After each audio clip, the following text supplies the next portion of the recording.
దేవుని బిడ్డలారా, ఒక్కసారి ఆలోచించండి. దేవుడు ఇక్కడ మాట్లాడుతూ వచ్చాడు. పోయిన వారం ఏం మాట్లాడాడంటే అనుదినము ఏం చేయాలంటే మనము అనుదినము దేవుని యొక్క సన్నిధిలో, ప్రభువా నీ యొక్క మార్గమును నాకు ప్రతిరోజు ఏం చేయాలి తెలియపరచమని చెప్పి యెషయా గ్రంథము 58వ అధ్యాయం 3వ వచనం ప్రకారం మనము ముందుకు వెళ్తా వచ్చాం. ప్రియమైనటువంటి దేవుని బిడ్డ, ఈ రాత్రికాల సమయంలో కూడా మనం మరొకసారి ఈ యొక్క మూల వాక్యాన్ని జ్ఞాపకం చేసుకుని ముందుకు వెళ్దాం. మనము అనుదినము మనం ఆలోచించుకున్నట్లయితే ప్రతి ఒక్కరు కూడా తమ యొక్క కుటుంబము కొరకు ఏం చేయించుంటారు? చెప్పాలమ్మా, ఏం చేస్తారు? అనుదినము తమ యొక్క కుటుంబము కొరకు ప్రయాసపడతారు. నిజంగా ప్రార్థన చేస్తామా? నిజంగా ప్రార్థన చేస్తామంటే అనుదినము కుటుంబము కొరకు. రాత్రి చేసామనుకోండి, రాత్రి ఎన్నిగా చేసింది మళ్ళీ రాత్రికి చేద్దామని అనుకుంటాం. ఈరోజు పని ఎక్కువ భారం అవడం వల్ల అలసిపోతాం. మొన్న రాత్రి చేశాను కదా, ఈరోజు చేసినా చేసుకోకపోయినా ఏమవుతులే, రేపు పొద్దున్న వాయిదేస్తామే. కానీ అనుదినము కుటుంబం కొరకు మనం ప్రార్థన చేస్తామా? ప్రార్థన చేయం. కేవలము కుటుంబమును పోషించుట కొరకై, కుటుంబమును ఈ యొక్క సమాజంలో ఒక విధముగా నిలబెట్టుకున్నట కొరకే ప్రయాసపడుతూ ఉంటాం అంతే. కానీ కుటుంబము కొరకు ఎప్పుడు కూడా మనము ప్రార్థన చేయం. కనుక బైబిల్లో ఒక చక్కని మాట రాయబడతా వచ్చింది. ప్రియమైనటువంటి దేవుని బిడ్డలారా, అది ఏమిటి అని మనం ఆలోచించినట్లయితే కుటుంబము ఒక వ్యక్తి మాట చేత కట్టబడుద్దంట. ఏం చేయబడుద్దంటండి? ప్రతి ఒక్కరు బిగ్గరగా మాట్లాడాలి. ఒక వ్యక్తి మాట చేత కుటుంబము ఏం చేయబడుద్ది? కట్టబడుతుంది. కనుక ఈ విషయాన్ని బట్టి ఆలోచించుకున్నట్లయితే సామెతల గ్రంథంలో ఎలాగూ రాయబడింది, జీవము మరణము నాలుక యొక్క వశము అని రాయబడతా వచ్చింది. కనుక ఈ విషయాన్ని బట్టి కూడా మనం ఈ రాత్రికాల సమయంలో ఆలోచించుకున్నట్లయితే అనుదినము ఎక్కువగా మన బాడీలో ఏది పనిచేస్తుంది అయ్యా అంటే చెప్పాలమ్మా, ఒక్క రోజు మీద ఎక్కువగా మన యొక్క శరీరంలో ఏది బాగా పనిచేస్తుంది, ఏది బాగా మనం వాడుకుంటామంటే మన యొక్క నోరు మాత్రమే. కాదంటారండి? కనుక ఈ విషయాలను బట్టి ఆలోచించినట్లయితే అసలు మనము ఎలా మాట్లాడుతున్నాం, అసలు మనం ఎలా ఉంటున్నాం, అసలు మనము పైన మాట్లాడుతున్నామా, హృదయపూర్వకంగా మాట్లాడుతున్నామా, అసలు మన హృదయంలో ఏముంది, మనం ఏం మాట్లాడుతున్నాం అన్న విషయాల్ని ఈ యొక్క రాత్రికాల సమయంలో మనము ధ్యానించుకుందాం. లూకా సువార్త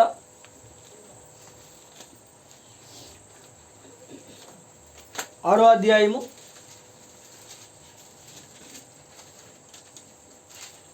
6వ అధ్యాయము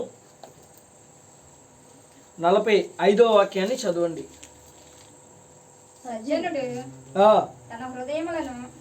సజ్జనుడు తన హృదయమును మంచి ధననిధిలో నుండి సద్విషయములను బయటికి తెచ్చును. దుర్జనుడు చెడ్డ ధననిధిలో నుండి దుర్విషయములను బయటికి తెచ్చును. హృదయము నిండియుండు దానిని బట్టి ఒకని నోరు మాట్లాడును.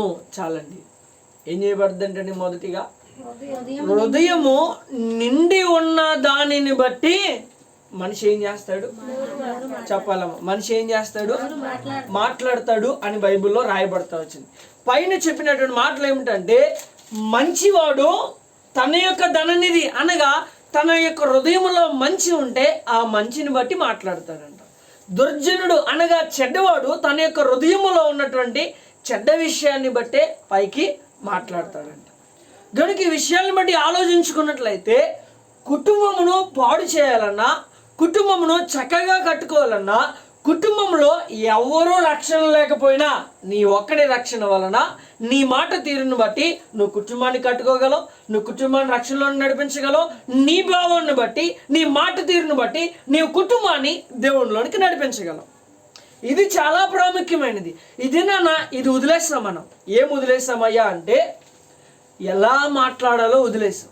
ఎలా ఉంటున్నామయ్యా అంటే దేవుని సన్నిధిలో ఉన్నప్పుడు మట్టికి అబ్బా తండ్రి అని అంటున్నాము, బయటకు వచ్చిన తర్వాత ఒరే అని పనికి మాలిన మాటలన్నీ మళ్ళీ ఎక్కడ ఉంటున్నాయండి? అంటే దేవుని యొక్క మందిరంలోకి వెళ్ళంగానే భక్తి అన్న ముసుగు ధరిస్తున్నాము. లోకంలోనికి రాగానే ఈ యొక్క చెడ్డ అన్న ముసుగుని మనము, ఏది నిజమైన స్వభావం కాదు. ఏంటంటే ఏది కూడా నిజమైన స్వభావం కాదు. కనుక ఈ విషయాలను బట్టి ఆలోచించినట్లయితే ప్రియమైనటువంటి దేవుని బిడ్డలారా, ఒకటి మనం ఆలోచించుకోవాలి. నా మాటను బట్టి, నేను మాట్లాడుతున్నటువంటి మాట తీరును బట్టి నా కుటుంబము కట్టబడుతుందా, లేదా నా కుటుంబము కొల్లగొట్టుకుంటున్నానా, నేను చేయుచున్నాను. గనుక ఆలోచించినట్లయితే ప్రియమైనటువంటి దేవుని బిడ్డలారా, ఈరోజు నీ మాట, ఈరోజు నీ నాలుక ఏమై ఉన్నది? దానికన్నా ప్రాముఖ్యముగా తెలుసుకోవాల్సిన విషయం ఏమంటే నీ హృదయంలో ఏముంది? ఏముండాలంటే నీ హృదయంలో ఏముంది? హృదయంలో ఏముండాలి అని నేను అన్నాడు. అస్సలు మన హృదయంలో ఏముంది అది తెలియాలి కదా. చెప్పొచ్చు, చేతిలో వాక్యం ఉందండి, ఇంట్లో 5-6 బైబిల్లో ఉన్నాయండి, బీరువాలో ఒక 4 బైబిల్లో ఉన్నాయండి, గోడ మీద ఎక్కడ చూసిన ఏమున్నాయి, వాక్యాలు ఉన్నాయి. కానీ హృదయంలో మటుకి చెప్పాలమ్మా, హృదయంలో మటుకి ఏమీ లేదు. అలాంటప్పుడు మనం ఎలా మాట్లాడగలం? హృదయంలో ఇప్పుడు ఏం లేదంట, వాక్యము లేదు. వాక్యము లేని వాడిని దేవుడు ఏమంటున్నాడు తెలుసా? చదవండి ఒక మాటను ప్రియమైనటువంటి దేవుని బిడ్డలారా. ఒక మనిషి హృదయంలో ఉన్నది చివరికి బయటకు, ఎప్పటికైనా బయటకు వస్తుంది. దాచిపెట్టుకోవచ్చు. ఏమని? హృదయంలో సపోజ్ నేను ఒక వ్యక్తిని ద్వేషిస్తున్నాను, ఎదురు పడంగానే హే అన్నో ఎమ్నే ఏమంటానంటే, అన్న బాగున్నావా అంట. హృదయంలో మట్టికి ఈడే ఎదురు పడాలా నాకు, ఈడే రావాలా నాకు, ఇతనే కనబడాలా నాకు, ఇటు కాళ్ళు పడిపోను, ఇటు చేతులు పడి అనమండి. మనం నిజంగా పైకి అనకపోయినా హృదయంలో అనుకోమండి. అంటే ఇప్పుడు నీ హృదయంలో ఏమి లేదు ప్రియమైనటువంటి దేవుని బిడ్డలారా, దేవుని యొక్క వాక్యం అనేది లేదు. గనుక పైకి మట్టికి వేషధారణ జీవితములాగా, అన్న బాగున్నావా, ఎంత చక్కగా పలకరెత్తావో. ఎలా ఉన్నామో తెలుసా? మనము మేడు పండును పోలిన వారి బ్రతుకులాగా ఉన్నాం. మనం ఎవరు బ్రతుకులు అంటండి? మేడు పండు సామెత తెలుసుగా మనకి, చెప్పండి ఒకసారి. పైకి మట్టికి ఎలా ఉందంటండి పండు? మేలిమి బంగారం లాగా ఉన్నది, కానీ లోపల ఎంత పురుగులు ఉన్నాయో మనకే తెలియదు. కనుక ఒక్కసారి ఆలోచించండి ప్రియమైనటువంటి దేవుని బిడ్డలారా, అసలు కుటుంబము కట్టబడడానికి కారణము నీ మాట తీరు. అది మనకు తెలియడలే. మనం అనుకుంటున్నాము, అమ్మో నా భక్తి వల్లనే ఏమైంది. కాదు కాదు కాదు. నీ భక్తి తెలవాలన్నా, నీవు భక్తిలో ఉన్నావని కనబడాలన్నా, దేవుడు నీ హృదయంలో ఉన్నాడు అని నిన్ను నువ్వు బయటికి చూపించాలన్నా, కేవలం అది ఒక నీ మాట తీరును బట్టి బయటకు వస్తుందంట.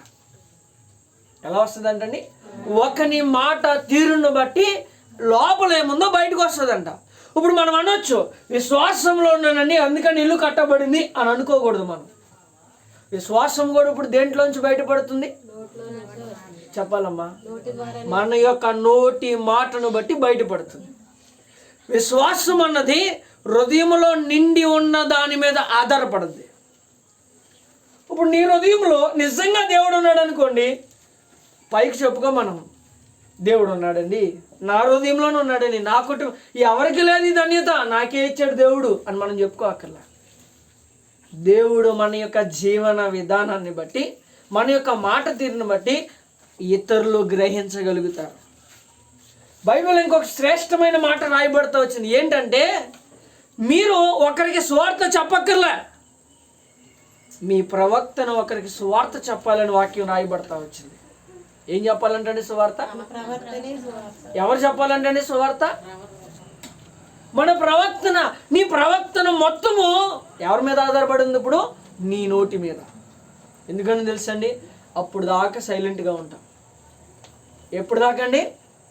నా దాకా రాని దాకే, నా కడ దాకా, నా జీవితము దాకా, నా దగ్గర దాకా రానంత మటుకు చూడంగానే అమ్మో ఎంత మౌనంగా ఉన్నాడో, ఇతని లాగా ఇంకెవరు ఉండలేరండి అని అనుకుంటాం. ఒక్కసారి అతని దగ్గరికి వచ్చిన తర్వాత అతని యొక్క ఒరిజినాలిటీ ఏమైంది? పడదంటారండి?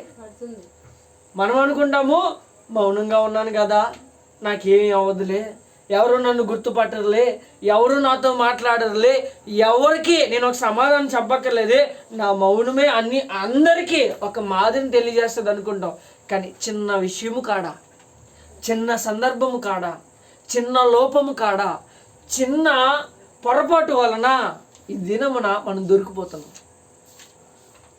దొరికిపోయే భక్తి చేయాలండి మనం, చెప్పాలమ్మా కొంచెం గట్టిగా చెప్ప. దొరికిపోయే భక్తి చేయాలా మనం? ఎలాంటి భక్తి చేయాలి ఈరోజు? హృదయము నిండి ఉన్న దాన్ని బట్టి నోరు. మరి ఈరోజు నీ హృదయంలో ఏముంది అసలు? ఎప్పుడైనా ఆలోచించుకున్నావా? మత్తయి సువార్త 12వ అధ్యాయం 34 నుంచి కొన్ని వచనాలు చదవండి. సర్ప సంతానమా, మీరు చెడ్డవారయ్యుండి ఏంటండి మళ్ళీ చదవండి అక్క ఒకసారి. సర్ప సంతానమా, మీరు చెడ్డవారయ్యుండి ఎలాగూ మంచి మాటలు ఏంటంటండి? ఎంత చక్కటి మాట అండి ప్రియమైనటువంటి దేవుని బిడ్డలారా. మనం అనుకుంటాం అసలు ఇది నాకు కాదండి, నా మీద ఉంది అక్కడ దెబ్బలాడి చూడండి, ఆమె కోసమే. ఎవరి కోసం అంటండి? నాకు నాతో దెబ్బలాడిన చూడండి, నా గురించి కాదు ఈ మాట. ఎవరి గురించి అంట? నువ్వు మౌనంగా ఉంటే ఆమె దెబ్బలాడదు కదా. మనం నిదానంగా ఉండేవారు మన మీదకి వ్యాజ్యం ఆడడానికి రాదు కదా. కనుక ఈ విషయాన్ని బట్టి ఆలోచించినట్లయితే ఇంకా కిందకి చదవండి అక్క ఒకసారి. హృదయము నిండి ఉండు దానిని బట్టి నోరు మాట్లాడును కదా. సజ్జనుడు చాలండి. లోకాసు వార్తలు ఏమైతే చదువుకున్నామో మరలా ఇక్కడ అదే రా. కానీ ఇంకొక మాట యాడ్ చేశాడు ఇక్కడ. ఏంటంటే మనందరం ఎవరి సంతానం అంటండి? కానీ ఏమని చెప్పుకున్నాము? నేను క్రీస్తుకు, చెప్పాలమ్మా, నేను క్రీస్తుకు కుమారుడు, నేను కుమార్తెను. పైకి మట్టుకే ఎక్కడ దాకా అంటండి? పైకి మట్టుకే. ఎక్కడ దాకా? మందిరంలో మట్టుకే. ఎక్కడ దాకా? సంఘ ప్రార్థన వరకే. ఎక్కడ దాకా? కుటుంబ ప్రార్థన వరకే. ఏంటి? దేవుని బిడ్డలం. దేవుడు పరలోకం నుంచి భూమి మీదకు వచ్చి తండ్రి చూస్తున్నప్పుడు మటుకి నేను దేవుని కుమారుడిని కనుక మీరు నా యందు విశ్వాసం ఉంచండి అని చెప్పి వెళ్ళిపోయాడా? లేదు కదా. తండ్రి చూచినా చూడకపోయినా తాను బ్రతికిన 33.5 సంవత్సరాలు ఒకే మాదిరిలో బ్రతికాడు. కానీ మనము పూటకో వేషం ఏం చేస్తున్నాం అంటండి? పూటకో వేషం. ఎందుకని? పొట్టకోటి కొరకు అని కొత్త నిబంధనలో రాయబడతా వచ్చింది. మనం ఏం చేస్తున్నామయ్యా అంటే ఒకరిని మెప్పించాలని ఆలోచిస్తున్నామంట. మనం ఏం చేస్తున్నామంటే ఒకరిని గణపరిస్తే నాకేదో వచ్చేస్తుంది అనుకుంటున్నావు. చివరికి ఏమి రాదు. అతను కూడా అర్థమైంది, ఇతను నా దగ్గర నుంచి ఏదో కావాలని నన్ను ఏం చేస్తున్నాడు, బిస్కెట్లు వర్షం కురిపిస్తున్నాడు అనుకోడు అంటారండి.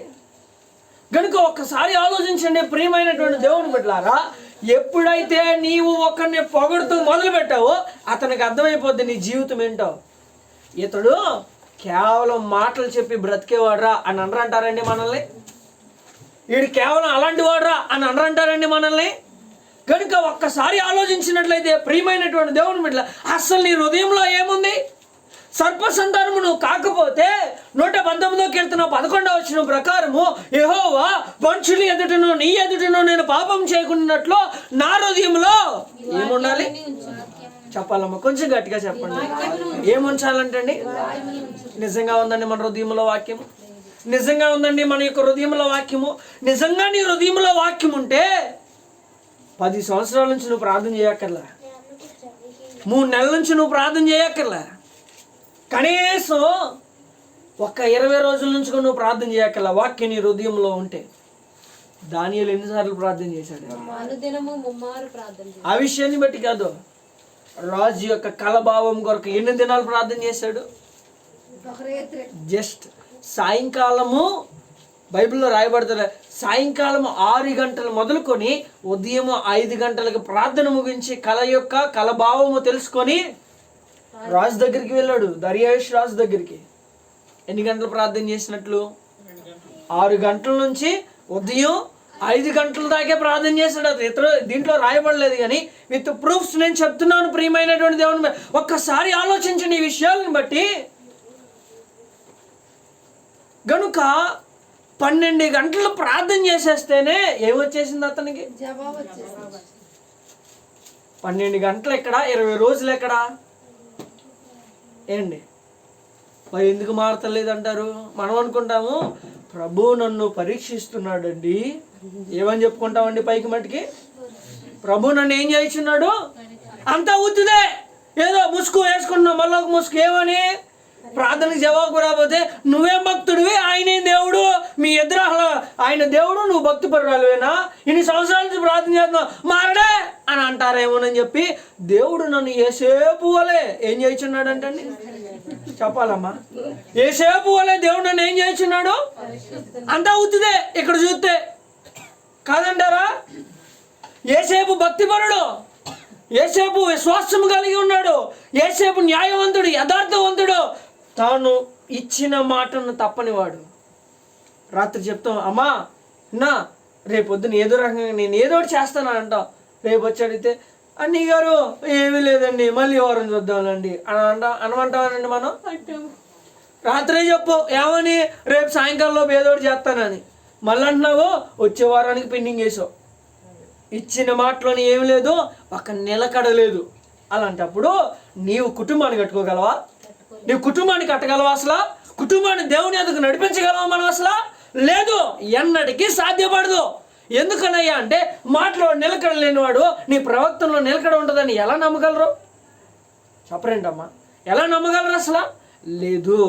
ఈరోజు ప్రతి ఒక్కరి ఆశ ఏంటంటే దేవుడు దీవించాలని ఎవరు కోరుకుంటలే, ప్రభువా నా కుటుంబాన్ని కట్టు ప్రభువా అనే ప్రార్థన చేస్తున్నారు. ఏ సంఘంలోనికి వెళ్ళినా, ఏ కుటుంబం దగ్గరికి వెళ్ళినా, ఎవరి దగ్గరికి వెళ్ళినా వారి యొక్క బాధ గోజాడ ఇదే కాదంటారా?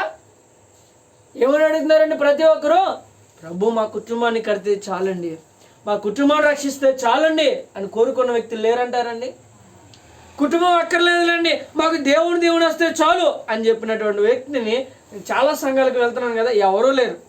ప్రతి ఒక్క వ్యక్తి, ప్రతి ఒక్క అక్క కానీ అన్న కానీ ఎవరో ఒకరు అన్నా మా కుమారుడు కానీ, మా మనవడు, మా కోడలు, మా కూతురు, లేదా మా అల్లుడు, మా కొడుకు కుటుంబం సరిగ్గా లేదయ్యా, కట్టండి అయ్యా, వారి కట్టడ కొరకు ప్రార్థన చేయండి ప్రభు అని అడిగినటువంటి వారు తప్ప, ఉద్యోగం రావాలండి, పెళ్ళి అవ్వాలండి, పిల్లలు పుట్టాలని అడిగినటువంటి వారు నేను ఇప్పుడు దాకా ఎక్కడా చూడలే. గనుక ఆలోచించండి ప్రియమైనటువంటి దేవుని బిడ్డలారా, లోకంలో ఆత్మీయమైనటువంటి కుటుంబాలు ఈ దినము నాకు కట్టబడడం లేదు. లోకపరంగా ఏదో పెంకిటిలో ఉంది, లేదో డాబా ఉంటుంది, అవన్నీ కామన్. కానీ ఆత్మీయమైన కుటుంబం లేదు ఈ దినాల్లో. మరి అలాంటప్పుడు పోనీ చెప్తే తెలుసుకుంటామా? ఏంటంటే మనం చెప్తే తెలుసుకుంటామా?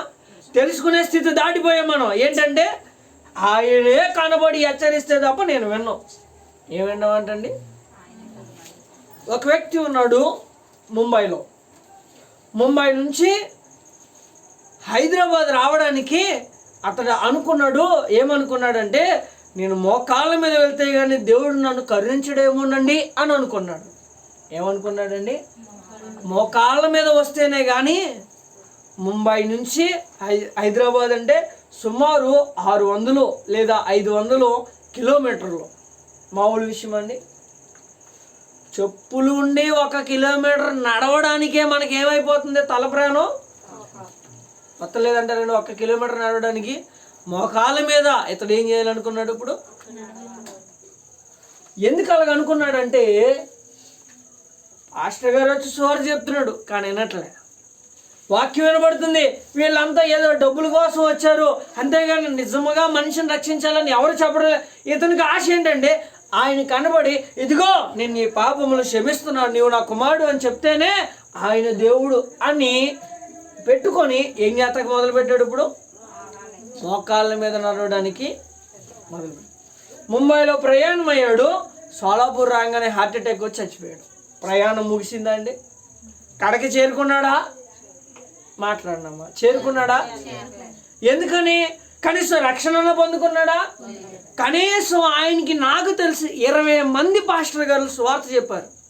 ఎంత గొప్ప ధన్యత మనకి. 1-2 అంతే కదండి, 1-2 లేదా 3-5. అంతకన్నా ఎక్కువ మంది మనకి ఎప్పుడైనా కనపడతారా? కనీసం కనపడిన మనతో మాట్లాడతారా? వాళ్ళు బిజీ వాళ్ళకు ఉంటుంది. కానీ ఇతడికి 20 మంది సేవకులు సువార్థికులు సువార్త చెప్పినా కానీ మీదంతా ఉత్తిపోగా ఆయనే కనబడాలి అని నమ్మి బయలుదేరాడు. ఏమైపోయాడు? గమ్యం చేరుకున్నాడా? లేదు. ఇప్పుడు అతడు ఎక్కడ ఉంటాడు? అతడు ఎక్కడుండి ఉండొచ్చు మనం ఆలోచించినట్లయితే? ఉండడంటారు అక్కడ. ఎందుకని? చెప్పినప్పుడు మనం కూడా అలాగే ఉన్నాం. మనం కూడా ఎలా ఉన్నామమ్మా? అలాగే ఉన్నాం. ఎప్పుడోకప్పుడు మధ్యలో వదిలేసి వెళ్ళిపోతాం ఈ దేహాన్ని. కానీ ఆయన మాట వినడము, ఎవరు చెప్పారు ఈ మాట? సమూయేలు గారు అంటా ఉన్నారు. ఏమని? బలులు అర్పించుట కంటే యెహోవా మాట వినుట శ్రేష్టము. కనుక ఒక్కసారి ఆలోచించండి ప్రియమైనటువంటి దేవుని బిడ్డలారా, దేవుని యొక్క ఆశ ఈ దినమున ఏమై ఉన్నదంటే, దేవుని యొక్క చిత్తము కూడా ఈరోజు ఏమై ఉన్నదంటే, ప్రతి ఒక్క కుటుంబంలో ఒక ఆత్మీయ కుటుంబము కట్టబడాలి. ఏం చేయబడాలి? కొంచెం గట్టిగా చెప్పండి అమ్మా. ఆత్మీయమైన కుటుంబము కట్టబడాలి. అప్పు చేస్తే కట్టేయగలమండి? ఓ పాస్టర్ గారిని తీసుకొచ్చి ప్రార్థన చేయించేసుకుంటే ఆ కుటుంబాన్ని కట్టగలమండి? లేదు. ఏదైనా కానీ కుటుంబంలో ఉన్నటువంటి ఒక వ్యక్తి ప్రయాస వలన ఆ ఆత్మీయమైన కుటుంబము కట్టబడడానికి సాధ్యపడుతుంది. కాదంటారా?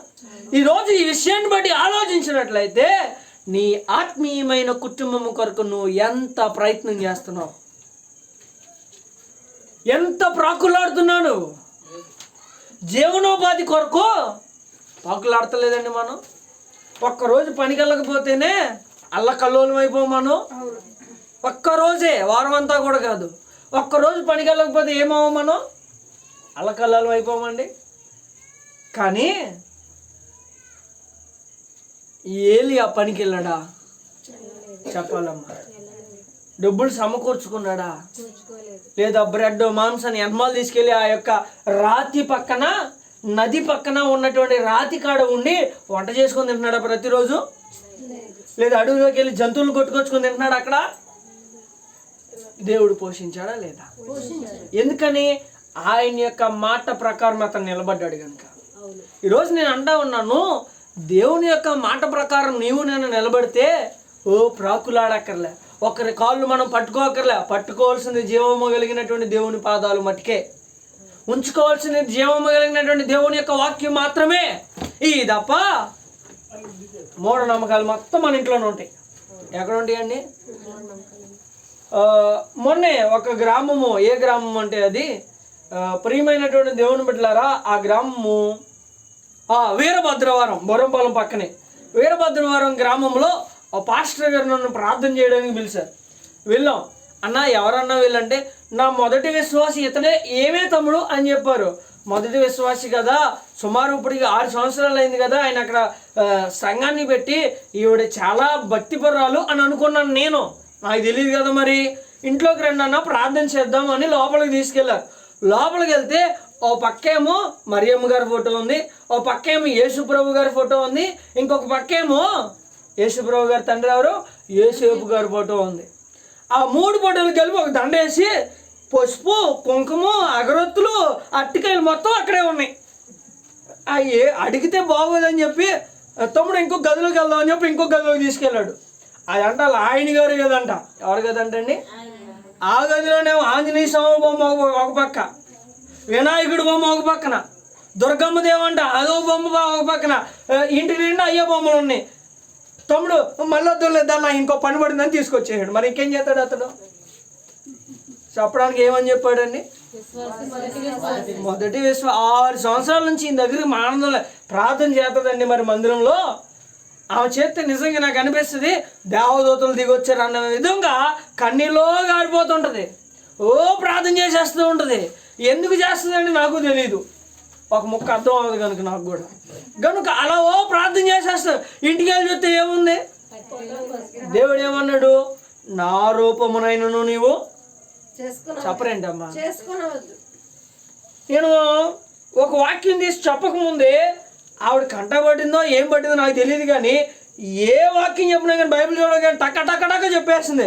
అమ్మ బాబోయ్ వీళ్ళ దగ్గర చాలా జాగ్రత్తగా చెప్పాలరా బాబు నేను అనుకుంటున్నాను. ఇంటికి వెళ్ళి చూస్తే మొత్తం ఏముంది? కనుక ఈరోజు దేవుని యొక్క వాక్యము ఇక్కడ స్టోరేజ్ చేసుకున్నాం, కానీ ఇక్కడ నిలుపుకోవటం లేదు మనం. ఏం చేసుకోవడం లేదండి, ఎక్కడ నిలుపుకుంటున్నాం కానీ ఇక్కడ స్టోరేజ్ చేసుకోవడం. జస్ట్ ఏదో ఇక్కడ గుర్తుంచుకొని చెప్పడానికే, ఇక్కడ ఉంటే పాటించాలి. ఇది కాదు ముఖ్యం. హృదయం నుంచి ఒక ఆలోచన ఇక్కడికి వెళ్ళద్ది, దీని నుంచి శరీరం అంతా పాకి ఈ పని చేయండి అప్పుడు చేస్తాం, అప్పుడు దాకా చెయ్యం మనం. బైబిల్ కూడా అది చెప్పింది కదా, హృదయము నిండి ఉన్న దాన్ని బట్టి నోరు. మరి ఈరోజు నీ నోరు దేనితో నింపబడి ఉన్నది? మనం చెప్పుకుంటాం 20 సంవత్సరాలు అయిందండి, ఏమయ్యి చెప్పాలమ్మా, ఏమయ్యి బాప్తిసం అన్న మాట అనుకునిలేండి, దానికే మనం అవమానం తెచ్చే వారంగా ఉన్నాం. దేవుణ్ణి నమ్ముకొని అని అందాం ప్రస్తుతానికి. ఏమందామండి? దేవుణ్ణి నమ్ముకొని ఎన్ని సంవత్సరాలు అయింది? గట్టిగా చెప్పాలమ్మా అన్నా, చెప్పాలి. 20 సంవత్సరాలు అయింది. ఎందుకు? పేరుకు మాత్రమే, కానీ భక్తి లేదు. 20 సంవత్సరాల నుంచి ఒక ఇటుక కాడే ఉన్నాం మనం. ఏ ఇటుకది? నా భర్త మార్చి ప్రభువా, నా భర్త మార్చి. ఎంతకాలం అదే? మరి మిగిలిన వాళ్ళు అర్థమవుతుందండి నా బాధ. ప్రియమైనటువంటి దేవుని బిడ్డలారా, ఈరోజు ఆత్మీయమైనటువంటి కుటుంబము కట్టబడకపోతే నీవు భక్తి ఎంత చేస్తున్నాను? దేవుడు ఏం చెప్పాడు? సర్వలోకముకి వెళ్ళి సువార్తను చెప్పమని ఎవరికి చెప్పాడు? కుటుంబానికి చెప్పాడా? తన యొక్క శిష్యులకి చెప్పాడు కాదంటారని. బైబిల్లో ఒక స్త్రీ ఉన్నారు, ప్రాముఖ్యమైనటువంటి స్త్రీ. మనకి ఎవరు చెప్పినా కానీ ఆమె గుర్తొస్తుంది, కానీ ఆమె యొక్క నిజమైన జీవితాన్ని మనం గుర్తుపెట్టుకోం. ఆమె ఎవరు?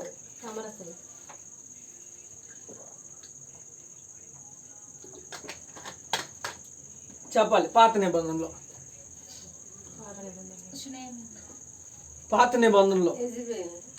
ఆమె యొక్క పాత జీవితాన్ని పట్టుకుని ఎలాడతాం. కొత్త జీవితానికి వచ్చేపాటికి ఏమి గుర్తుండదు మనకి. ఎవరో యెహోషువ గ్రంథంలో 2వ అధ్యాయంలో ఉన్నారా లేదా? ఇప్పుడు కూడా అది చెప్తున్నారు. మీరు ఏమని అంటే పాత జీవితాన్ని పట్టుకుని మనం ఏం చేస్తున్నాం? మనకన్నా ఆమె భక్తి గొప్పది, ఆమె విశ్వాసం గొప్పది, ఆమె యొక్క తీర్మానం గొప్పది. ప్రతి ఒక్కరిని ఏం చేసుకుంది? ఒక్క మాట ద్వారా. అయినా మనం ఏమంటున్నాం? వేసి అండి, నీ మీద ఆమె బెటర్గా, నీ మీద ఆమె గొప్పది కదా, నీ విశ్వాసం కన్నా ఆమె విశ్వాసం ఇంకా గొప్పది కదా. ఆమె కనీసం వాక్యం కూడా వినలేదంట. ఇశ్రాయేలు యొక్క దేవుని గురించి విని తన యొక్క హృదయంలో భయం పుట్టిందంట. ఏం పుట్టిందంట అండి? సుమారు ఇక్కడ ఎన్ని వారాల నుంచి పెడుతున్నామండి? ఉజ్జాయింపుగా అడుగుతున్నా, ఎన్ని వారాల నుంచి అండి? అంటే సుమారు దగ్గర దగ్గర ఎన్ని నెలలు? 2 నెలల, నెలకు 4 వారాలే. 2 నెలన్నర పెడుతున్నాం మనం, అవునా కదండి? 2 నెలలన్నర ద్వారా ప్రతిరోజు దేవుడు మాట్లాడుతున్నాడా? ఏదో ఒక మాట చెప్పుకుని నవ్వుకుంటూ వెళ్ళిపోతున్నాం మనం? మాట్లాడాలమ్మా. కనుక ఈ 10 వారాల్లో నీ ఆత్మీయమైన కుటుంబాన్ని నువ్వు ఎంత దాకా కట్టగలిగావు? ఎంతవరకు నువ్వు కట్టగలిగావు? ప్రియమైనటువంటి దేవుని బిడ్డలారా, మా ఊర్లో మా బాబాయ్ గారు అంటున్నా ఉన్నారు, నాన్న 3 నెలల్లో ఇల్లు ఏదో రకంగా పూర్తి చేసేస్తావు నాన్న అని చెప్పారు. నాకు నమ్మబుద్ధి అవలే. ఆయన అన్నారు, బాబాయ్ 3 నెలల్లో కట్టలేం కదా, దగ్గరగా సంవత్సరం అన్న పట్టింది కదా అని అంటే, డబ్బు ఉంటే ఏదైనా, ఏది భౌతికమైన ఇంటి కొరకై. అంబేద్కర్ ఎదుర్కొంటే, అంబేద్కర్ బొమ్మ ఎదుర్కొంటే స్థలంలో బాబాయ్ 3 నెలల్లో కట్టేస్తాం. పిన్ని కూడా అంతే, 3 నెలలు ఏదో రకంగా కట్టేయాలి మేము అని అన్నారు. నిజమేనా అనిపించింది నాకు. కనుక మరి ఆత్మీయమైన ఇంటిని మనం ఎంత త్వరగా కట్టచ్చు? డబ్బు ఖర్చు పెట్టక్కర్లే, పనివారు అక్కర్లే, కూలి పనులు అక్కర్లే, ఇసుక అక్కర్లే, సిమెంట్ అక్కర్లే. అయినా కానీ వాయిదా పడిపోతుంది. దేనికి చెప్పాలమ్మా? కొంచెం గట్టిగా చెప్పాలి. దేనికి? ఇప్పుడు ఈ భౌతికమైనటువంటి గోడలు కట్టడానికి సిమెంట్ కావాలి, ఇసుక కావాలి, ఇటుకలు కావాలి, మేస్త్రి కావాలి, కూలోళ్ళు కావాలి, అవి కలపడానికి ఇవన్నీ కావాలి. ఆత్మీయమైన కుటుంబం కట్టడానికి ఇవన్నీ అవసరమా? ఇవన్నీ అవసరమా? అయినా ఏం చేస్తున్నావు? ప్రభువా ఈ 1 సంవత్సరం ఆగు ప్రభువా, 2025లో ఏదో రకంగా కట్టేస్తానంటాం మనం. డిసెంబర్ నెలగానే ప్రభువా ఎంత ప్రయత్నించి అవలేదు ప్రభువా, ఇంకొక సంవత్సరం గడివి ప్రభువా అని మళ్ళీ అంటాం. సంవత్సరాలు వెళ్ళిపోతా ఉన్నాయి, కుటుంబం కట్టబడలేదు. వాయిదాల మీద వాయిదాలు ఏమైపోతా ఉన్నాయి? దేనికి వాయిదా? చెప్పాలమ్మా. లోకంలో ఏయో చీటీ పాటలకు వాయిదా అనుకునేవారు. ఆత్మీయమైన కుటుంబమునకు గురించి నేను మాట్లాడుతూ ఉన్నాను ఈరోజు. కనుక ఒక్కసారి ఆలోచించినట్లయితే ఒకటే ఇటుక్కడ అయిపోయాం మనం. ఎక్కడ అయిపోయామండి? ఎందుకంటే ఆ మొదటి ఇటుక కట్టబడితే మిగిలిన ఇల్లంతా కూడా సునాయాసనంగా కట్టబడి, ఆ మొదటి ఇటుక కట్టబడడానికి మూల కారణం నీ మాట తీరు. అది చక్కగా అమర్చబడాలి అని అంటే నీ మాట తీరు సరిగ్గా లేకపోతే ఇసుక మీద ఇల్లు కట్టుకున్న వానితో మనము సమానం. తుఫాను వస్తుంది, ఏమైపోతాం? అది ఇసుక మీద ఉన్నటువంటి ఇంటికి. ఆత్మీయమైన ఇంటిని కూడా దేవుడి మీద కాకుండా లోకమును ఇసుక మీద మనం కట్టేస్తే ఒక్క శ్రమ రాగానే, ఎక్కువ కూడా అక్కడ ఏంటండి, ఒక్క శ్రమ రాగానే ఏమైపోద్ది? నిజంగా అలాంటి చోటను మనం కడుతున్నామా? క్రీస్తు అను బండ మీద మనం కడుతున్నామా? రాయబడింది కదా పరిశుద్ధమైన బైబిల్ గ్రంథంలో, రాయ ఎవరై ఉన్నారు? క్రీస్తే అన్నారు. బైబిల్లో కొంతమంది భక్తులు ఉన్నారు, వాళ్ళ విజయానికి మూల కారణం రాయ. ఆ రాయే క్రీస్తు అని రాయబడతా వచ్చింది. అవునా కదండి? ఆ రాయే. మోషే ఇశ్రాయేలు ప్రజలకు మంచినీళ్ళు ఇవ్వడానికి ఏం కొట్టాడు? దావీదు గొలియాతుని చంపడానికి ఏం వాడాడు?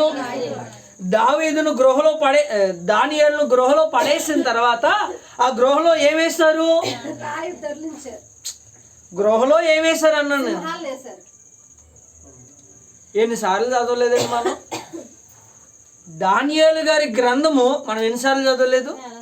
ఆయన యొక్క గురించి మనకి ఎన్నిసార్లు తెలవలేదు? తెలుసు. దానియేలు గారిని సింహాల గృహలో పడవేసి దాంట్లో ఒక రాయిను పడవేశారంట. చాలా క్లియర్గా చెబితే అర్థమైంది. ఒక చిన్న రాయిని గృహలో పడేసి దాని మీదకి పెద్ద రాతిని బొర్లించి 7 ముద్రలు వేశారంట కాదండి. మళ్ళీ ఎక్కడికి వచ్చేపాటికి, ఆ కొత్త నిబంధనలోనికి వచ్చేపాటికి, కొత్త నిబంధనలో కూడా ఎంతమంది రాయిని వాడుకున్నారు చెప్పండి? చెప్పాలి. సమరయ స్త్రీ మీదకి రాళ్ళు వేశారు. అలాగుంది మన భక్తి. ఎలాగుందమ్మా? అలాగుంది మన భక్తి. ఎన్నిసార్లు చదివాం బైబిల్ అని ఇప్పటికి? పేతురుని దేవుడు దేంతో పోల్చాడు? గుర్తులేదు మనకి. ఎక్కడికి వెళ్ళిపోయాం మనం? పాత నిబంధనలోనికి వెళ్ళిపోయాం. కనుక ఆలోచించండి ప్రియమైనటువంటి దేవుని బిడ్డలారా. సమరయ స్త్రీ విడిచింది రాయిని కాదు, కొండను. రాయి అంటున్నారు మీరు ఇక్కడ కరాగా. బాబా ఇంకెక్కడ అనకండి. కనుక ఆలోచించండి ప్రియమైనటువంటి దేవుని బిడ్డలారా. ఎవరో ఒక భక్తుడిలో ఒక రాయి వాడుకున్నాడో వాడుకోలేదా? మరి ఈరోజు నీ యొక్క ఆత్మీయమైన ఇల్లు కట్టడానికి ఒక మూల రాయి ఈరోజు నీ నోరాయి ఉన్నది. మరి నువ్వు దాన్ని దేంతో నింపుకున్నావు? నీ హృదయంలో. హృదయము నిండి ఉన్న దాన్ని బట్టి నోరు, కొంచెం గట్టిగా చెప్పాలమ్మా, హృదయము నిండి ఉన్న దాన్ని బట్టి నోరు. ఈరోజు మన హృదయము దేని చేత నింపబడి ఉన్నది చెప్పండి? దేని చేత నింపబడి ఉన్నది? లోకం యొక్క ఆశ, లోకంలో ఉన్నటువంటి కోరికల, అన్నీ చూసినవన్నీ కావాలని అవి నింపబడినవా? లేదా ధనమా, బంగారమా, వడ్డానమా? ఏది నింపబడింది మన హృదయంలో? గనుక ప్రియమైనటువంటి దేవుని బిడ్డలారా, ఒక్కసారి ఆలోచించినట్లయితే ఎంత భక్తుడైనా కానీ ఏమండండి, నా హృదయంలో వాక్యం ఉన్నది అని ఆ మాట చెప్పినటువంటి భక్తుడు ఒక్కడే. ఎవరు చెప్పగలరు ఆయన కనీసం? వెరీ గుడ్ అక్క. అక్క క్లాప్స్ కొట్టండి ఒకసారి.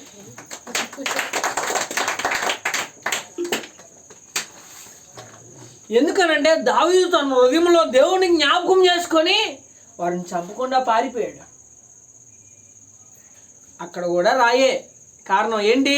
వాళ్ళు రాళ్ళు రువి దావీదుని చంపడానికి ప్రయత్నం చేశారు కాదంటారండి. తన హృదయంలో వాక్యం లేకపోతే వేల సైన్యాల్ని హతం చేసిన వాడు తనతో ఉన్నటువంటి స్నేహితుల్ని, బంధుమిత్రుల్ని చంపలేడా? రాజ్యాలు సైతం కూల్చేసిన వాడు సౌలు ఎన్ని వేలండి? పౌలు చెప్పండి. అవునా కదా? సౌలు ఎన్ని? దావీదు ఈ 200 మంది 300 మంది ఆయనకు ఒక లెక్క చెప్పాలమ్మా, లెక్క. కానీ చంపాడా? దేవుని యొక్క వాక్యం అతని హృదయంలో ఉండిన దాన్ని బట్టే అతను అక్కడి నుంచి వెళ్ళిపోయాడు కదా. ఈరోజు నీవు నేను కూడా ఒక్కసారి ఆలోచిద్దాము. ఎవరైనా ఒకరు నీ మీదకి ఒక కరెచ్చుకొచ్చి రేయ్ అయిపోయారు నా చేతిలో అని అన్నాడే అనుకోండి, సపోజ్, మనం ఏం చేస్తాం? నువ్వు కర్ర తెచ్చో, నేనైతే ఏం తెస్తామంటావండి? బడితో కత్తో తెస్తామంటాం. అంతేగాని సరే అన్న నీకు ఇష్టమైతే నన్ను కొట్టు అని అంగీకరిస్తావా? పేరుకి అంటారు, ఎవరు గాంధీ గారు చెప్పారండి. ఏం చెప్పారు? చెప్పాలమ్మా. ఆయన కూడా కాపీ కొట్టాడు బైబిల్లో నుంచి. యేసుప్రభు గారు చెప్పలేదు ఈ మాట? చెప్పలేదా అండి? కానీ మనం అందరం ఏమంటాం? ఇప్పుడైనా మీరు అంటారేమో అని చెప్పాను, చూసాను నేను. ఏమని? గాంధీ గారు కదని చెప్పింది యేసుప్రభు గారు చెప్పారండి అని అంటారేమోనని అన్నాను, అయినా చెప్పలే. అంటే మన భక్తి రోజు ఏమైపోతుందంటే రోజు రోజుకు ఎదగడంలే క్షీణించిపోతా ఉన్నది. వయసు పైబడటం వల్ల అంటారా? శరీరంలో ఒక బలం క్షీణించిపోవడానికి కారణం ఏంటి? వయసు. మరి ఆత్మలో దేవుని మీద ఉన్నటువంటి భారము, ప్రేరేపణ, ఆశ, ప్రేమ ఇవన్నీ కూడా కోల్పోతున్నావు అంటే నీ వయసు నీకు ఎక్కువైపోతుందన్నా? ముసలోడు అయిపోతున్నావన్నా? బైబిల్ ఇంకా శ్రేష్టమైనది ఏం చెప్పబడిందో తెలుసా? ఈ యవ్వనుల కన్నా ముసలి వారి యొక్క సాక్ష్యం మంచిది అని రాయబడుతూ వచ్చింది కదా. వృద్ధుని యొక్క మాట తేనె వంటిది. ఎందుకని? అతడు ఆ వృద్ధాప్యంలో దేవుణ్ణి తెలుసుకున్నా సరే ఆ స్థితికి వచ్చేపాటికి తన యొక్క అనుభవము ఏమైంది? ఎక్కువ అవుదా అండి? కనుక ఒక్కసారి ఆలోచించండి ప్రియమైనటువంటి దేవుని బిడ్డలారా. ఈరోజు మన ఆత్మీయమైన కుటుంబము కనీసం బేస్మెంట్ దాకా కట్టుకున్నామండి. లోకపరమైన ఇంటిని పోల్చి నేను మాట్లాడుతున్నాను, మీకు అర్థం చేసుకోండి. మన ఆత్మీయమైన కుటుంబాన్ని కనీసం బేస్మెంట్ లెవెల్ దాకా తీసుకొచ్చామా? లేకపోతే పునాది రాయి కాడే ఉన్నామా? ఏమండి, పునాది రాయి కాడే ఉన్నామా?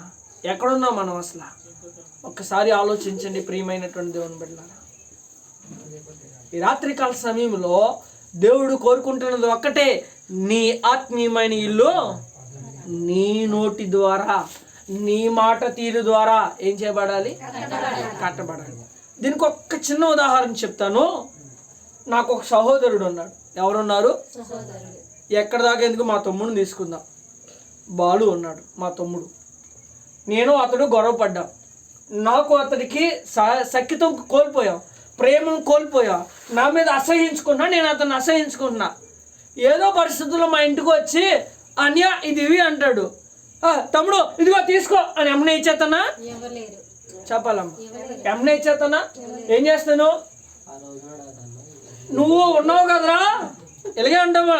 నువ్వు ఉన్నావు కదరా, నేను లేకపోతే నువ్వు బ్రతకలేవు. ఇప్పటికైనా తెలుసుకో. క్షమాపణ అడిగితే కానీ ఏమన్నా అంటాం మనం, అన్న కదండి. అంతేగాని వచ్చాడని చెప్పి తమ్ముడు మన వాళ్ళ గొడవ పడడం మంచిది కాదురా, దేవుడు మనకి అది కాదురా నేర్పించింది, ఇదిగోరా నీకు ఇస్తాను నేను, నువ్వు కాకపోతే ఎవరో, ఇదిగో కాకపోతే ఇలా ఉండాలరా, మనం సహోదరులు ఐక్యత కలిగి ఉండట ఎంత మేలు ఎంత మనోహరమో అన్న వాక్యాన్ని జ్ఞాపకం చేసుకొని కనీసం చెప్పగలమా అండి? ఆ అనుభవము, ఆ ఆశ, ఆ ప్రేరేపణ మనకి ఎందుకు రావడం లేదు ఈరోజు? ఎప్పుడో తప్పు చేశాడని చెప్పి, లేదా నిన్ను తప్పు చేశాడని చెప్పి ఈరోజు నీ ముఖం ఇలా తిప్పుకొని వెళ్ళిపోతే ఉపయోగం ఏమైనా ఉంటుందా? నీ కోపానికి ఏమైనా కారణం ఉంటుందా? నీ కోపం వల్ల ఇంకా నశించిపోవచ్చేమో, నీ కోపం వల్ల ఆత్మ కోల్పోవచ్చేమో. కాదంటారా? ఒక్కసారి ఆలోచించండి ప్రియమైనటువంటి దేవుని బిడ్డలారా. నీ ప్రవక్త ద్వారా అతడు కట్టబడాలి, కానీ ఏం చేయబడకూడదు? చెప్పాలి, ఏం చేయకూడదు? నశించిపోకూడదు. ఒక్కసారి ఆలోచించండి, మన ప్రవర్తన ఎలా ఉన్నది, వాక్యము ఏ విధంగా నింపబడాలో కూడా చూద్దాం. ఇప్పుడు చదవండి పరిశుద్ధమైనటువంటి బైబిల్ గ్రంథంలో నుంచి సామెతల గ్రంథం 4వ అధ్యాయం 23వ వచనం చదవండి.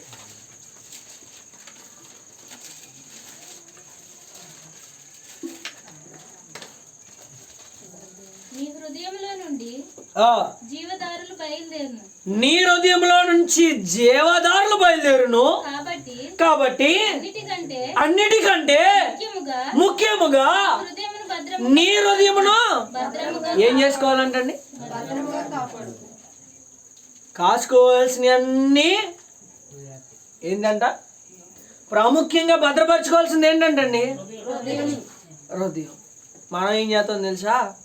ఇది నా దగ్గర ఉంది కదా, ఏమీ అవదలే అని దీన్ని అశ్రద్ధ చేసి, అమ్మ బాబోయ్ ఇక్కడ ఎట్టి తాళం వేసేయాలి, గుడ్డ కప్పేయాలి అనుకుంటాం మనం. ఉపయోగపడుతుంది? దాన్ని భద్రం చేయాలి మనం. కనుక ఈరోజు నువ్వు ఆలోచించవలసిందే, దీన్ని భద్రం చేయాలి. మొదటిగా ఈ హృదయాన్ని నువ్వు స్వాధీనంలో ఉంచుకోకపోతే, ఈ హృదయం నువ్వు కాపాడుకోకపోతే నీ భక్తి ఎంత ఉన్నా వ్యర్థమే, బూడిదలు పోసిన పన్నీరుతో సమానం. చాలామంది అంటూ ఉంటారు, అప్పుడప్పుడు మా అమ్మగారు కూడా అంటూ ఉంటారు, తినడానికి తిండి లేదు కానీ మీసాలకి ఏం కావాలంట? కొంచెం గట్టిగా చెప్పండి అమ్మ, అవసరమా మనకి? కనుక ఆలోచించండి ప్రియమైనటువంటి దేవుని బిడ్డలారా, ఈరోజు నీ హృదయము దేవుని యొక్క వాక్యము చేత భద్రపరిచిందా? దేవుని యొక్క వాక్యము చేత మనం జాగ్రత్తగా కాపాడుకుంటున్నామా? ఒక్కసారి ఆలోచించండి. ఈరోజు మనం ఏ స్థితిలో ఉన్నాం, ఏ ఆలోచనలో ఉన్నాం, ఏ నడవడికలో ఉన్నాం, ఏ ప్రణాళికలో ఉన్నాం, మనం ఏ విధముగా మనం నడుచుకుంటా ఉన్నాం. ఒక్కసారి నీవు నేను ఆలోచించకపోతే సగం పడ్డా మేము. పూర్తిగా పడిపోతే లేవనెత్తువాడు లేడు. బలి ఎన్నిసార్లు అంట చెప్పాలమ్మా? బలి ఎన్నిసార్లు? ఒక్కసారే. కనుక సగం పడ్డావు, మిగిలిన సగం నాన్న నువ్వేం చేయాలి? కాపాడుకుంటే పడిపోయిన సహం కూడా ఆయన లేవనెత్తగలడు. యోబు గారితో ఒక చక్కని మాట చెప్పారు, ఎవరైనా చెప్పగలరా? నీవు 6 సార్లు శ్రమ నీకు కలిగినను చెప్పాలా అక్క? చెప్పాలి, బాగా చెప్పారు, చెప్పాలక్క. 7వసారి శ్రమ కలిగినను నేను నిన్ను లేవనెత్తుతాను అని బైబిల్ గ్రంథంలో, యోబు గారి గ్రంథంలో రాయబడతా వచ్చింది. ఒకసారి ఆలోచించండి, 6 సార్లు శ్రమ వచ్చిందని చెప్పి నేను నిన్ను విడిచిపెట్టలేదు కదా, 7వసారి శ్రమ వచ్చినను నేను నిన్ను విడువను అని దేవుడు మాట్లాడుతున్నాడు. మనం ఎక్కడ అవుట్ అయిపోతున్నాం? మనం చెప్పాలమ్మా, ఎక్కడ అవుట్ అయిపోతున్నాం? ప్రధాన కారణం మొదటి శ్రమే. 6 దాకా నిలబడతాం లేదో మనకి. ఒక శ్రమకే ఏమైపోతున్నాం? మన భక్తి, మన విశ్వాసం, మన ప్రార్థనా జీవితం, మన యొక్క ఓర్పు, సహనం అన్నీ అయ్యి బాబోయ్ నా యొక్క ఓర్పు మంత్రులు లేరండి అని అనుకుంటాం. కానీ ఒక్క శ్రమ కాడ ఇంకా 5 సార్లు ఎక్కడ పడిపోతాను? ఒకదాని కాడే నిలబడలేనప్పుడు. కనుక ఒక్కసారి ఆలోచిద్దాం మనము, నా యొక్క జీవితము దేని మీద ఆధారపడుతుందంటే నా యొక్క హృదయములో నిండి ఉన్న దాని మీద ఆధారపడుతుంది. వాక్యమును ఇచ్చిన వాడెవడు? దేవుడే. వాక్యము ద్వారా మాట్లాడేది ఎవరు? వాక్యము ద్వారా మనకు అందుబాటులో ఉండేది ఎవరు? వాక్యము ద్వారా మన మధ్యలో సంచరించేది ఎవరు? మరి అలాంటప్పుడు వాక్యం నీ హృదయంలో ఉంటే నువ్వు ఎవరి మీద ఆధారపడుతున్నట్లు? చాలా సింపుల్ కదా. ఇది మనకు అర్థమవక వాక్యాన్ని పక్కన పెట్టి ప్రభువా నేను నీ మీద అనుకుంటాను, ప్రభువా నేను నీ మీద ఆధారపడుతున్నాను, ప్రభువా నేర్పించు ప్రభువా అంటావు. దీన్ని పక్కన పెట్టేసావు. ఇప్పుడు దేన్ని? పరిశుద్ధమైనటువంటి బైబిల్ గ్రంథాన్ని. అలాంటప్పుడు ఆయన మీద ఎలాగా ఆనుకోనగలను? ఆయన మీద ఎలా మనం ఆధారపడగలం? ఒక్కసారి ఆలోచిద్దాం ప్రియమైనటువంటి దేవుని బిడ్డలారా. కొలసీలకు రాసినటువంటి పత్రిక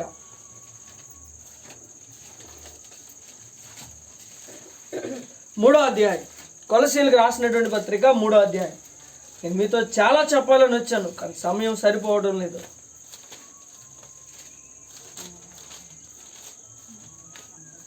దొరికిందమ్మా? దొరికిందా? కొలసీలకు రాసిన పత్రిక 3వ అధ్యాయం దొరికిందా అని అడుగుతున్నా. మరి డౌట్ గా చూస్తున్నాను. 16వ వచనం చదవండి. మరియు 16వ వచనం అక్క, 15వ వచనం కలిసి ఉంది కదా, చదవండి. సమాధానం మీ హృదయములలో ఏలుచున్నది. ఒక్క నిమిషం. కొలసీలకు రాసినటువంటి పత్రిక 3వ అధ్యాయము 16వ వచనం, పేజీ నెంబర్ 184వ పేజీ. ఇప్పుడు చదవండి. సంగీతములతోను కీర్తనలతోను ఆత్మ సంబంధమైన పద్యములతోను ఒకనికి ఒకడు బోధించుచు బుద్ధి చెప్పుచు కృపా సహితముగా మీ హృదయములలో దేవుని గూర్చిన గానము చేయుచు సమస్త విధములైన జ్ఞానముతో క్రీస్తు వాక్యము మీలో సమృద్ధిగా నివసింపని. చాలమ్మా అక్క, మళ్ళీ ఒకసారి ఆ మాట చదవండి. చివరిలో చదివినటువంటి మాట చాలా అమూల్యమైనది. సమస్తమైన విధములైన జ్ఞానముతో క్రీస్తు యొక్క వాక్యమును ఎలా నివసించాలంటండి? చెప్పాలమ్మా, ఎలా నివసించాలి? ఈ మాట నేను చదివినప్పుడు నాకు ఒక దుఃఖం కలిగింది. ఏంటంటే సండే స్కూల్ పిల్లలు వస్తారు కదా, సండే ఆదివారం. పిల్లలకి ఒక గంటతో వాక్యం ఇస్తుంటే వారు నేర్చుకోలేకపోతున్నారు. ఒక వాక్యంలో ఒక లైన్ ఇచ్చినప్పుడు నాకు అనిపిస్తూ ఉంటుంది, పిల్లలకు కూడా ఏం చేయలేకపోతున్నాను, సమృద్ధిగా ఒక వాక్యాన్ని చెప్పాలమ్మా, అందించలేకపోతుంది. మరి అలాంటప్పుడు వారే ఈ ఒక్క లైన్ నేర్చుకోవడానికి చాలా తిప్పలు పడుతున్నారు కదా. మరి నేను ఈ యొక్క బైబిల్ని నేర్చుకోవడానికి కనీసం ఎందుకని ప్రయత్నం చేయలేకపోతున్నాను? అర్థమైందండి? ఈ యొక్క వాక్యాన్ని కనీసం నేర్చుకోవడానికి సమృద్ధిగా ఎక్కడ నింపుకోవాలంటండి? కొంతమంది దేవుని యొక్క బిడ్డలు ఉంటారు, కొంతమంది విశ్వాసులు ఉంటారు. ఎలా ఉంటారంటే పాస్టర్ గారు చెప్పిన వాక్యము ఆయన తర్వాత ఏమి చెప్పబోతాడో అని చెప్పి ముందుగానే తీసి పెట్టుకుంటారు. ఎవరు వీళ్ళు? చెప్పాలమ్మా, ఎవరు? సిద్ధపాటు కలిగినటువంటి వారు. ఇంకా సమయానుచితముగా ఒకరిని ఆదరించడానికి వెళ్ళినప్పుడు అక్కడ ఒక మాటను మనం బైబిల్ లేకపోయినా తీసి చెప్పగలుగుతున్నామండి. ఎవరు మనము? చెప్పాలమ్మా, మిమ్మల్ని కదా, కొంచెం చెప్పండి. ఎవరు? వాక్యం మీద కొంచెం గ్రిప్ ఉంటే చదవగలమా? చెప్పగలమా? గుర్తు పెట్టుకొని చెప్పగలమా? లేదు. కానీ దేవుడు ఇక్కడ అంటున్నాడు ఒక మాట. ఏమంటున్నాడంటే క్రీస్తు యొక్క వాక్యము మీలో సమృద్ధిగా, మీ హృదయంలో సమృద్ధిగా. రోజు ఈ పరిశుద్ధమైనటువంటి బైబిల్ గ్రంథంలో రాయబడినటువంటి 66 పుస్తకాలు, 67 చెప్పాలమ్మా, 66 67 66 కదా. ఓకే, ఈ 66 పుస్తకాల్లో ఉన్నటువంటి ప్రతి ఒక్క మాట సమృద్ధిగా నీవు అర్థం చేసుకొని నీ హృదయంలో భద్రపరుచుకున్నావా? భద్రపరుచుకున్నవాడు అనుకోండి, ఏ అపోదైనా రానండి, ఎంతమందినైనా తీసుకురానండి, నువ్వు అక్కడ చాలు వారిని ఎదుర్కోవడానికి. ఎవరు చాలు? అపవాది జ్వరం ఇవ్వచ్చు, నువ్వు ఎదుర్కొంటావు. శ్రమ రావచ్చు, నువ్వు ఎదుర్కొంటావు. ఇబ్బంది రావచ్చు, నువ్వు ఎదుర్కొంటావు. కష్టం రావచ్చు, నువ్వు ఎదుర్కొని నిలబడగలవు. ఎప్పుడు? ఉత్తు వాక్యం చెప్పకుండా దాని ముందు ఒక మాట యాడ్ చేయండి. సమృద్ధి కలిగినటువంటి వాక్యం. ఏ వాక్యం ఉండాలంటే హృదయంలో. నేను స్కూల్లో చదువుకున్నప్పుడు మాకు ఒక పోటీ పెట్టారు. ఏం పోటీ అంటే హాస్టల్లో ఎప్పుడు పెట్టినటువంటి పోటీ పెట్టారు. బైబిల్లో 116వ కీర్తన నేర్చుకొని తప్పు లేకుండా ఒక్క వాక్యం కూడా వదలకుండా, ఒక్క మాట, ఒక్క వచనము కూడా వదలకుండా చెప్పాలి. 116వ కీర్తన, 116వ కీర్తన. అసలు ఆ స్కూల్లో ఎవరైనా పడతారండి? ముస్లింలు, హిందువులు కూడా వచ్చి నన్ను అడుగుతున్నారు, ఏమని? నాకు నేర్పించి. ఎందుకని? 1000 రూపాయలు ప్రైజ్ మనీ ఉంది. దేని కొరకండి? దీన్ని నేర్చుకోవాలని ఆశ లేదు. దేని కొరకు? స్కూల్లో పెట్టారు. అసలు అది ఏంటని కూడా ఆలోచించట్లే. అరే నాకు నేర్పించి ఎందుకని? ఏం సంపాదించాలి? మనం కూడా ఎలాగున్నామో తెలుసా? ఇది వస్తే అది వచ్చేస్తుంది. ఏంటి? చెప్పాలమ్మా. ఇది ఉంటే అది వచ్చేస్తుంది. ఏంటి? ఇప్పుడు కరెక్ట్గా చెప్పాలి. దేని గురించి వస్తున్నాం మనం? అలా రావద్దు మనం ఇంకెప్పుడు. ఒకటి, ఆయనకి అనుకూలంగా నడుచుకుంటే. రెండోది, ఆయన యొక్క వాక్యానుసారము మన జీవితంలో నింపుకుంటే. మూడోది, సమృద్ధి అయిన వాక్యము నీ హృదయంలో నింపబడి నువ్వు మాట్లాడగలిగితే దీని గురించి నువ్వు ఆశపడక్కర్లే. దేని గురించి? దేవుని యొక్క ఆశీర్వాదం గురించి ఆశపడక్కర్లే, ఎదురు చూడక్కర్లే, వేచి ఉండక్కర్లే, ప్రార్థన చేయక్కర్లే. ఒకటే, వాక్యానుసారంగా నువ్వు నడిచి చూడు, వాక్యాన్ని హృదయంలో నింపుకొని వాక్యానుసారంగా నువ్వు మాట్లాడు, నీ వెనకమాల పరిగెత్తుకుంటూ వస్తుంది. ఏంటి? ఆశీర్వాదం. ఇప్పుడు మనం ఏం చేస్తున్నాం తెలుసా? వాక్యాన్ని వెనకమాల పెడుతున్నాం. ముందు ఆశీర్వాదం అన్న పదాన్ని పెట్టుకున్నాం, ఉరుకుతున్నాం. కానీ దాంట్లో ఏమి లేదు. ఆ బోర్డు పెట్టుకుని ఏమని? ఆశీర్వాదం, పరిగెడుతున్నాం. ఏమైనా ఉంటుందా అందుకున్నా కానీ? చెప్పాలమ్మా, అసలైన ఆశీర్వాదం ఉన్న వాక్యాన్ని ఏమో వెనకమాల పెట్టావు, ఉత్తు బోర్డే ఉంది ఎదరా. ఏముంది? చెప్పాలమ్మా, ఉత్తు బోర్డే ఉంది ఎదరా, ఆశీర్వాదం అన్న బోర్డు. దాంట్లో కానీ ఆశీర్వాదం లేదు. కానీ ఆశీర్వాదం నింపబడిన వాక్యం ఎక్కడుంది? దీన్ని వదిలేస్తాం మనం. దేని గురించి బదిలేస్తున్నాం? యెహోవాపై అలంకరణ మటుకి చెప్పాలమ్మా, యెహోవాపై అలంకరణను లక్ష్య పెట్టువాడు కాదు, ఆయన హృదయాంతరములను ఎరిగిన దేవుడు, హృదయములను పరిశీలించిన దేవుడు అని రాయబడతా వచ్చింది. మరి అలాంటప్పుడు ఇది ఎన్మాలు పెట్టేసావంటే, ఈ ఎన్మాలు పడేసేసావంటే, నీ ఎన్మాలు వదిలేసావంటే, ఇప్పుడు నీ హృదయంలో ఏం లేదు? కొంచెం గట్టిగా చెప్పండి. హృదయంలో ఏం లేదు. అలాంటప్పుడు ఎంతగా ఎన్మాలు పడినా కానీ, ఆశీర్వాదం ఎన్మాలు ఎదరు పెట్టుకుని ఉరికేసినా, కాలు నొప్పులు వచ్చినా, పడిపోయినా మళ్ళీ లేచి పరిగెత్తినా కానీ వస్తుందా? అందుకే నేను కూడా ఎప్పుడు ప్రభువా ఇక్కడికి వచ్చిన వారిని ఆశీర్వదించండి అని ఎప్పుడు ప్రార్థన చేయలే. మీరు గమనించారో లేదో? వాక్యానుసారముగా వారు నడుచుకోవడానికి సహాయము చేయమని అడిగాను. ఎందుకని? అలా నడుచుకుంటే మన వెనకమాల రావాలి. ఎప్పుడు మనం ఒకళ్ళ వెనకమాల పడకూడదు, ఒకళ్ళ వెనకమాలే పడాలి. ఒకటే అది బైబిల్. అది దేని వెనకమాల పడాలి? ఇది మట్టికి పక్కన పెడుతున్నాం.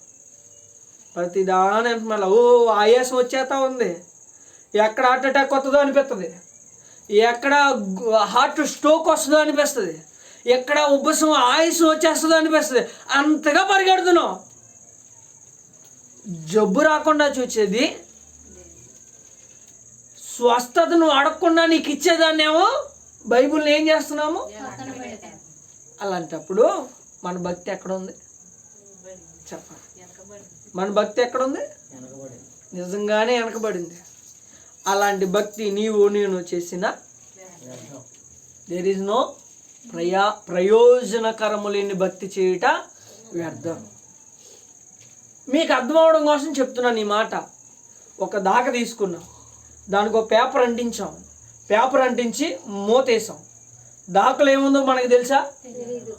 ఏం తెలియదండి. దాకుందే, పైన మూతేసాం. దాకలో ఏముంటుంది?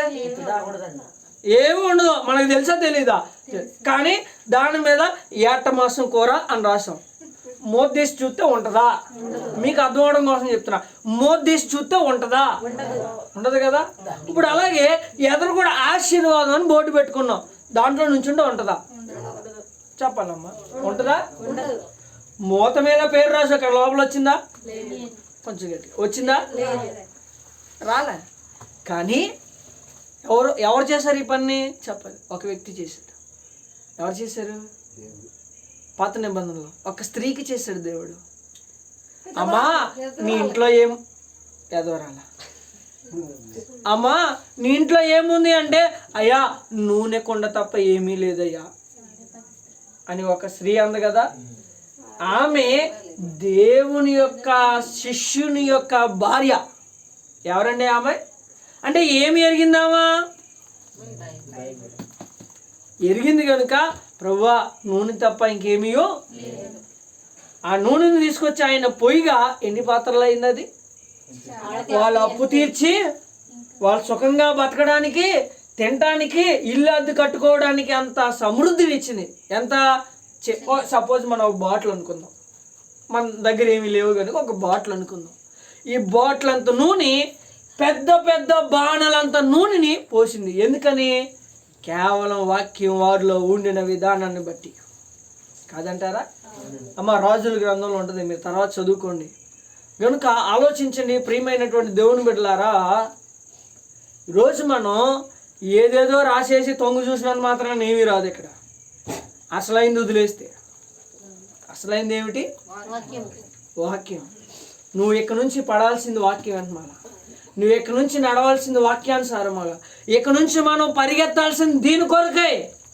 దీన్ని ముందెట్టుకుందాం. ఒక ఆయన గాడిద మీద ఎక్కి వెళ్తున్నాడు. గాడిద ఎదరికి వెళ్తలే. ఒక కర్ర తీసుకొని కర్రకి ఎదర ఒక యాపిల్ కాయని కట్టాడు. గాడిద నోటి దగ్గర పెట్టాడు. వాసన చేసి చాలా కొరుకుదా అనేప్పటికి కొంచెం ఎదరికి పెట్టాడు. ఇప్పుడు ఏం చేద్ది గాడిద? చెప్పాలి, ఏం చేద్ది గాడిద? ఎందుకని? ఎలాగైనా దాన్ని. ఇప్పుడు మీరు కూడా ఏం చేస్తారంటే ఒక కర్ర కట్టుకొని కర్రకి బైబిల్ కట్టుకుంటారా? అలా కట్టుకోవద్దమ్మా. ఎదరెట్టుకొని ప్రభువా నాకు దయచే, ప్రభువా నాకు అవగాహని, ప్రభువా అర్థం చేసుకునే కృపని, ప్రభువా నీ వాక్యం నాకు నేర్పించు అని అడగాలి. అంతేగాని గుడ్డెద్దేలి ఎక్కడ పడింది? చేలో పడింది అన్నట్టు ఎన్ని పేజీలు తిరిగేసిన అదే వాక్యం కాదంటారమ్మా? ఎన్ని పేజీలు తిరిగేసిన అదే వాక్యం. కానీ నువ్వు చదువు, అవగాహించుకో, అర్థం చేసుకో, ఆలోచించు, అప్పుడు మారుద్ది. గాడికి తెలుసా మా యజమాని నేను నడవట్లేదని ఇలా పెట్టాడని అనుకుందా? ఏమండి అనుకుందా?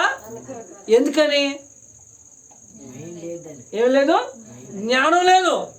ఈరోజు మనుషులు మనం పిచ్చుకల కన్నా మాట రాని జంతువు కన్నా శ్రేష్టమైన వారు. కానీ వాటికన్నా బుద్ధిహీనమైనటువంటి పనులు చేసి చి అనిపించుకుంటున్నాం. మనం ఏమనిపించుకుంటున్నామండి? చి అనిపించుకుంటున్నాం. ఎందుకు? ఉపయోగం అదేమన్నా? దానివల్ల ఏమన్నా ప్రయోజనమా మనకి? ఏమీ లేదు. ఏమన్నా ఉందా? ఏమీ లేదు. కనుక ఆలోచించండి. ఇంకొక మాట కూడా చదువుదాం మనము పరిశుద్ధమైనటువంటి బైబిల్ గ్రంథంలో నుంచి. ప్రియమైనటువంటి దేవుని బిడ్డలారా, ఎఫెసీయులకు రాసినటువంటి పత్రిక 6వ అధ్యాయం 17వ వచనం. ఎఫెసీయులకు రాసినటువంటి పత్రిక 6వ అధ్యాయం 17వ వచనం. మరియు రక్షణయును శిరస్త్రాణమును దేవుని వాక్యమును ఆత్మ ఖడ్గమును ధరించుకోవాలి. ఈరోజు ఏం ధరించుకోవాలి? చెప్పాలమ్మా. దేవుని యొక్క వాక్యం యొక్క ఆత్మ ఖడ్గమును నువ్వు ధరించుకోవాలి. ఎంతమంది ధరించుకున్నాం మనం ఇప్పటి వరకు? ఎంతమంది ధరించుకున్నాం మనం?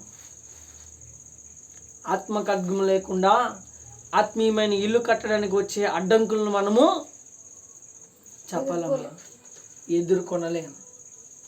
ఇల్లు కట్టడానికి ఏదో ఒక ఇబ్బంది వస్తుందా రాదా? వస్తుందా రాదా? ఎదుర్కోవాలంటే ఇప్పుడు ఏముండాలి చేతిలో? వాక్యమును ఖడ్గం ఉండాలి. వాక్యమును ఆయుధం ఉండాలి. అది లేకపోతే కట్టలేం, నిలబడలేం, ప్రయత్నించలేం. మొదటిగా ఏం చేయలేము? ప్రయత్నించలేము. నువ్వు ప్రయత్నించాలి. ఈరోజు నీ గోల్ ఒకటే. ఏంటి ఆ గోల్? చెప్పాలమ్మా. ఇప్పుడు దాకా చెప్పిన దాన్ని బట్టి మీకు ఏం అర్థమైంది? ఇంకేం చెప్తారని ఆలోచించకండి. విన్నదాన్నే కొంచెం మీకు అర్థం అవడం కోసం ఇంకొక మాట చదివేస్తున్నాను అంతే. కనుక ఇప్పుడు దాకా మనకి ఏం అర్థమైంది? ఆత్మీయమైన కుటుంబాన్ని ఎలా కట్టుకోవాలి. ఎప్పుడు కట్టాలి? అది అలా రావాలి మన దారిలోకి. ఎప్పుడు కట్టాలంటే అనుదినము ఏం చేయాలి? చెప్పాలమ్మా. కొంచెం అయిపోయింది, ముగిచ్చేస్తా. అనుదినము ఏం చేయాలి? ఆత్మీయమైనటువంటి ఇంటిని కట్టాలంటే ఆత్మకు సహాయపడేటటువంటి ఆత్మవాక్యాన్ని నువ్వు ధరించుకోవాలి. ఈ ఆత్మవాక్యమే నీ హృదయంలో నింపబడాలి. అప్పుడు మాత్రమే ఏం చేయగలము? ఆత్మ అను కుటుంబాన్ని, ఆత్మ అను ఇల్లును మనము కట్టుకోగలం. అట్టి కృప దేవుడు మనకి దయచేయను గాక. ఇంకేమైనా ఉంటే తర్వాత మనం మాట్లాడుకుందాం. ముగించుదాం. దయచేసి అందరూ మోకాళ్ళ మీదకి వచ్చేసింది. దయచేసి ప్రతి ఒక్కరు కూడా మోకాళ్ళ మీదకి వచ్చేసింది. ఎవరు కూడా కూర్చోవద్దు, తలలో నేలకు మట్టికి ఆనించొద్దు. మోకాళ్ళ మీదకి వచ్చింది. ఈ రాత్రి నీ ఆశ, అయ్యా నేను నా కుటుంబాన్ని కట్టుకోవాలి అన్న నీ ఆశ నీకుంటే మోకాళ్ళ మీదకి రా. నాకు అక్కర్లేదు, నా కుటుంబంతో నాకేం పని అంటే నీ ఇష్టం వచ్చినట్లు నువ్వు మోకాళ్ళు వేయచ్చు. ప్రభువా నేను నా కుటుంబాన్ని కట్టుకోవాలనుకుంటున్నాను, నా ఆత్మీయమైనటువంటి ఇంటిని నేను కట్టాలనుకుంటున్నాను, నా ఆశ నీకుంటే ఒక్కసారి మోకాళ్ళ మీదకి రా. ప్రియమైనటువంటి సహోదరి సహోదరులారా, దేవుడు నీతో ఏం మాట్లాడాడో వాటిని మట్టికి విడిచిపెట్ట.